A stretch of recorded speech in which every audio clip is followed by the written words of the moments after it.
Welcome back, everyone. This deep dive takes us to ancient China. We're diving into Cao Zhi's Nymph of the Luo River.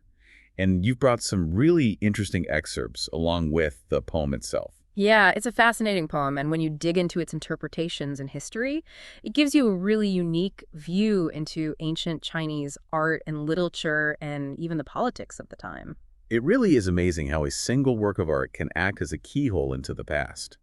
To set the stage for our listeners, this story centers on Cao Zhi, a prince who was known for his literary talent and his encounter with the mythical Luo, the goddess of beauty.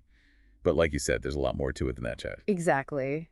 To really appreciate it, you need to understand the historical context. We're talking about the Three Kingdoms period.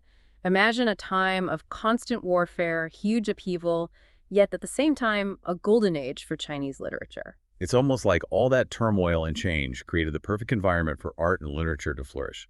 And in the middle of all this is Cao Zhi. But his family was really important too, right? His father, Cao, wasn't just some random figure. Oh, not at all. Cao was a major player in the Three Kingdoms period. He was a powerful warlord and a really celebrated poet.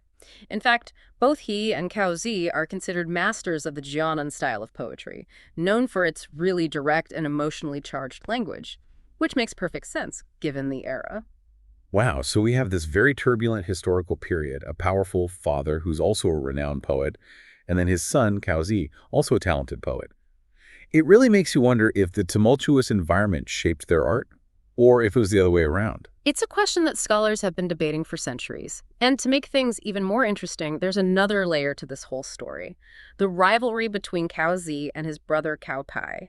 And this isn't just some sibling rivalry. It has a huge impact on how we interpret the Nymph of the Luo River. Every good story needs a bit of family drama. So who was Cao Pi, and what was his role in all of this? Well, Cao Pi was Cao Zhi's older brother, and ultimately they became rivals, not just for power, but also for their father's favor.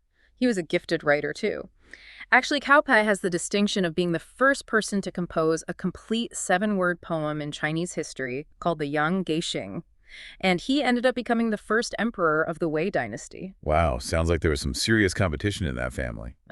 Knowing that Cao Pi ultimately takes the throne, how do you think all of that might have influenced Cao Zhi and his writing of the Nymph of the Luo River? Well, that's what's so interesting about all of this. Some scholars believe that the poem, and especially its themes of longing and unrequited love, could actually be Cao Zhi's way of dealing with his own losses. He lost political power and maybe even his father's approval. And he's expressing it all through this beautiful metaphorical language. Now that's what I call intrigue. It sounds like we're about to uncover a lot more to this poem than meets the eye. It really is remarkable how art and history intertwine so seamlessly.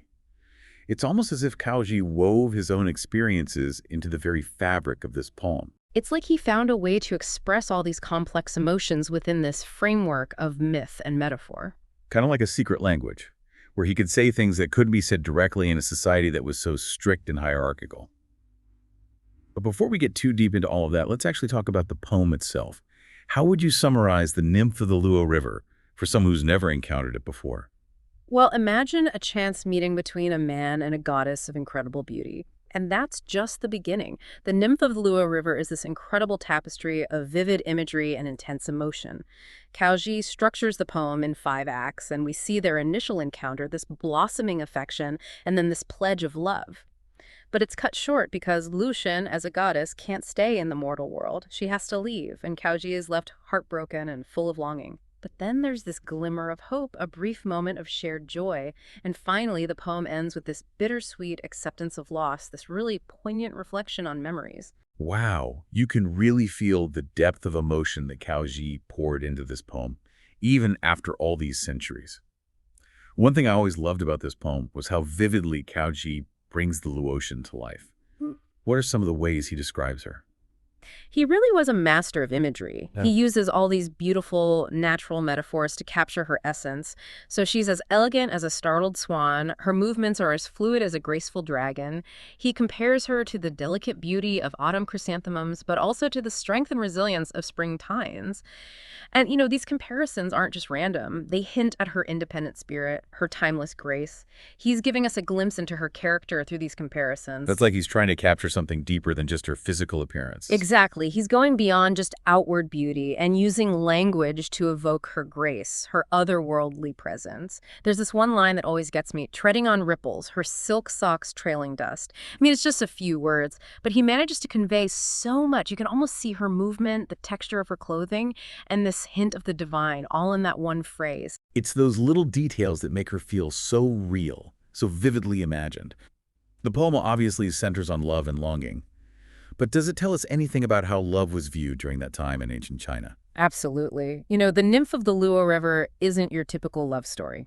Cao Zhi isn't afraid to explore the complexities of desire, the push and pull between passion and hesitation, the bittersweet ache of longing mixed with loss.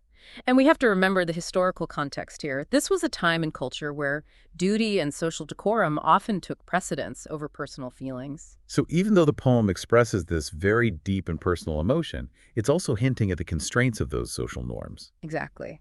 Imagine Cao Zhi grappling with these feelings for this goddess he can never truly have, all while navigating the very rigid hierarchies of court life. And that tension between what he desires and what society expects of him, that's what gives the poem its depth and complexity. It's incredible how this poem, written in a time with such rigid social structures, still manages to capture that universal experience of love and longing, isn't it? But I know the story of Nymph of the Luo River doesn't end with the poem.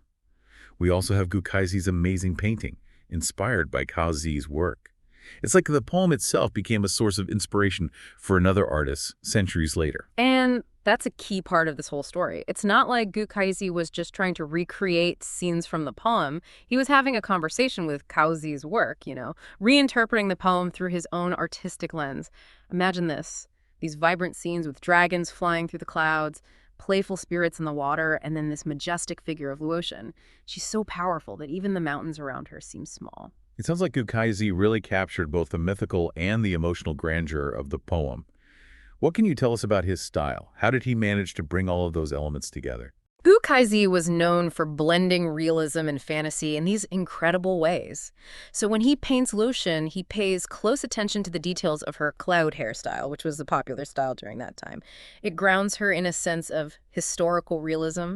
And then he brings in these mythical elements, a white dragon, an eagle-beak dragon. It's like he's weaving together this rich tapestry of symbolism, drawing you into a world where the real and the mythical are one. He goes beyond just visually representing the poem, doesn't he?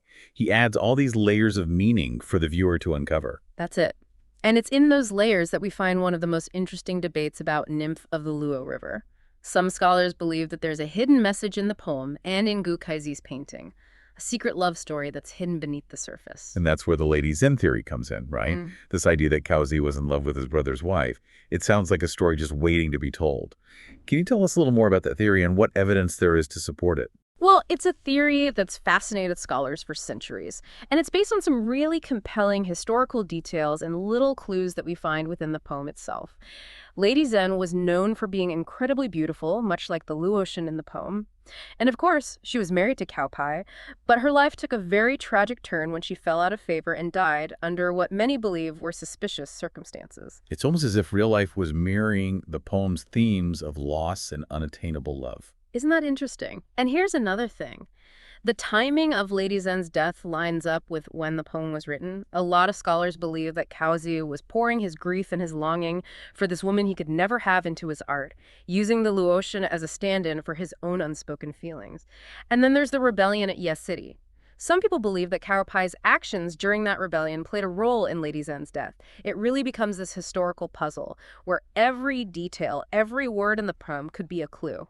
We're practically solving a historical mystery here.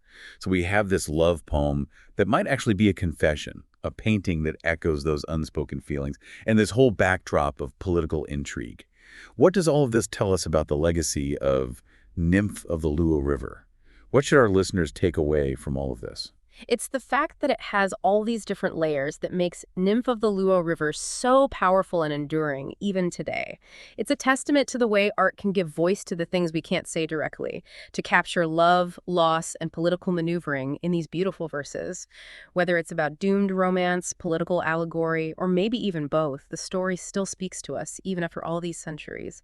Think about its impact, inspiring works like Jin Young's martial arts novels, and influencing traditional Chinese aesthetics more broadly. It's pretty remarkable. It really is. It's amazing to think that a poem from ancient China can still resonate so strongly with us. What would you say is the most important thing for our listeners to take away from this deep dive? I think it's a reminder that art transcends time.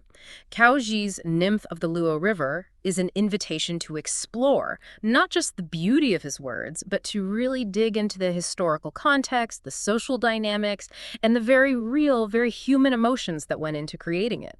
And sometimes, the most powerful stories are the ones hidden between the lines, veiled in metaphor, left open to interpretation. It reminds us that the best art often leaves us with more questions than answers. Exactly. It's those questions that desire to learn more, to uncover those hidden meanings that keep these stories alive and relevant across generations. It's been a pleasure exploring the fascinating world of Nymph of the Luo River with you today. Thank you so much for joining us. The pleasure was all mine. Thanks for having me.